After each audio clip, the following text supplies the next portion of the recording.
दिल्ली सरकार के अंदर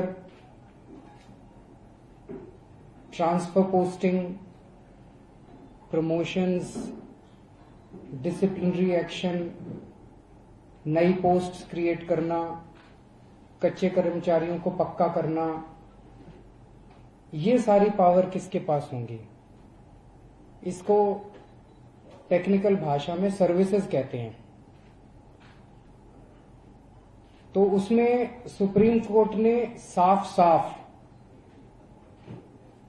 पैरा 277 सब पैरा 14, 15, 16 में लिखा है कि 3 सब्जेक्ट्स को छोड़ के police, land and public order, इनको छोड़ के बाकी सारी सब्जेक्ट्स के ऊपर एग्जीक्यूटिव पावर दिल्ली की चुनी हुई सरकार की होगी। ये इतने साफ साफ शब्दों में सुप्रीम कोर्ट ने लिखा है।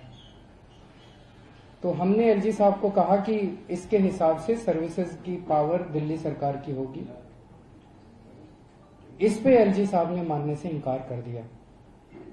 एलजी साहब ने कहा कि उनके पास एमएचए से, उन्होंने ये मामला एमएचए को रेफर किया था और एमएचए से उनके पास इस बारे में निर्देश आया है या एडवाइस आई है कि भाई सर्विसेज की पावर एलजी साहब ही इस्तेमाल करेंगे।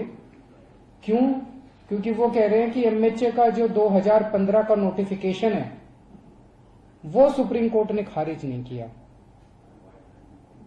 तो हमने कहा जी वो तो ऑटोमेटिकली खारिज हो गया जब सुप्रीम कोर्ट ने साफ साफ कर दिया कि ये 3 सब्जेक्ट छोड़ के बाकी सारी पावर दिल्ली सरकार की है। तो जितने भी पुराने नोटिफिकेशन थे जो सुप्रीम कोर्ट के इस जजमेंट के खिलाफ बात करते हैं, वो सारे नोटिफिकेशन ऑटोमेटिकली खारिज हो गए।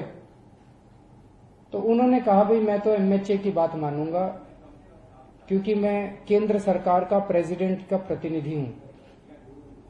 तो हमने कहा जी आपके ऊपर सुप्रीम कोर्ट का ऑर्डर तो बाध्य है। सुप्रीम कोर्ट के ऑर्डर की अवहेलना तो कोई नहीं कर सकता। सुप्रीम कोर्ट तो एमएचए के भी ऊपर है। सुप्रीम कोर्ट के ऑर्डर की एमएचए भी अवहेलना नहीं कर सकता। लेकिन वो इस बात के लिए तैयार नहीं हुए।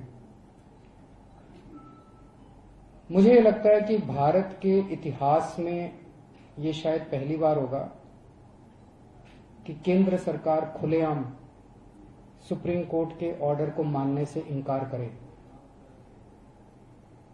अगर इस तरह से ये प्रेसिडेंट बन गया,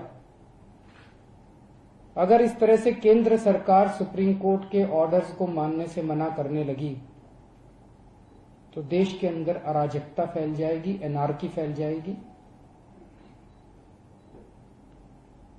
ये बेहद गंभीर मामला है।